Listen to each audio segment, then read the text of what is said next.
திருப்பத்தூர் மாவட்டம் ஜோலார்பேட்டையில் கிரயம் செய்து கொடுத்த நிலத்திற்கு முழு பணத்தையும் கொடுக்காமல் போக்கு காட்டி வந்ததால் ஆத்திரத்தில் தன்னுடைய ஆதரவாளர்களோடு சேர்ந்து அவரை கடத்தி சென்று கட்டாய பத்திரப்பதிவு செய்ய முயன்ற சம்பவம் அதிர்ச்சியை ஏற்படுத்தியுள்ளது. இது பற்றிய விவரங்களை நம்முடைய செய்தியாளர் நித்யானந்தம் வழங்க நாம் கேட்கலாம். நித்யானந்தம், மேலும் விவரங்கள்.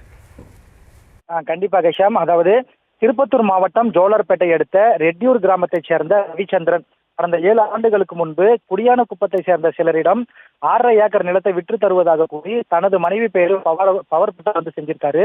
இந்த நிலத்தை கொடுத்த சிலர் தங்களுக்கு அந்த உண்டான தொகை வேண்டும் என கேட்டு வந்த நிலையில ரவிச்சந்திரன் என்ன பண்றாருன்னு பார்த்தோம்னா, நாற்றம்பள்ளி பகுதியைச் சேர்ந்த மல்லகுண்டாவை சேர்ந்த குமார் மின் டவர் அமைக்கும் ஒப்பந்ததாரருக்கு நிலத்தை கிரையம் செய்து கொடுத்திருக்காரு. ஆனா குமார் அந்த நிலத்திற்கான முழு தொகையும் கொடுக்காம காலம் தாழ்த்தி வந்ததால ரவிச்சந்திரனுக்கும் குமாருக்கும் இடையே அவ்வப்போது தகராறு ஏற்பட்டு வந்திருக்கு. இந்த நிலையில நேற்று குடியானக்குப்பத்திற்கு தனது குடும்பத்துடன் குமார் வந்திருப்பதை அறிந்த ரவிச்சந்திரன் தனது ஆதரவாளர்களுடன் சென்று ஒரு கிரையம் கொடுத்த சொத்தை மீண்டும் எம்பிஆர்லயே எனக்கே செஞ்சு கொடுங்க ஆனா குமார் அப்படின்னு கேட்டிருக்காரு. ஆனா குமார் என்ன பண்றாருன்னா, அந்த நிலத்தை செய்து கொடுக்க கூடுதல் பணம் வேணும். ஏன்னா 7 வருஷத்துக்கு முன்னாடி தான் பண்ணது. தற்போது விலை அதிகமாயிருக்கு.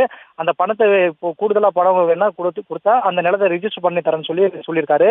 இதனால பார்த்தோம்னா குமாரை தாக்கி அங்கிருந்து ஜோலார்பேட்டை சப் ரிஜிஸ்டருக்கு ரவியின் ஆதரவாளர் ரவிச்சந்திரன் ஆதரவாளர் கூட்டிட்டு போறாங்க.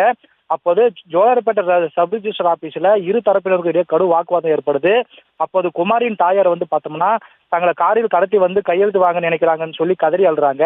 இதனால சப் ரிஜிஸ்டர் இரு தரப்பினரும் சம்மதம் இல்லாம பத்திரப்பதிவு செஞ்சு தர முடியாது என நிராகரிக்கிறாரு.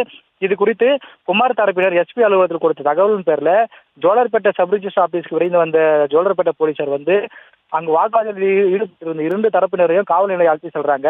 அப்போது குமார் புகாரின் பேர்ல பார்த்தோம்னா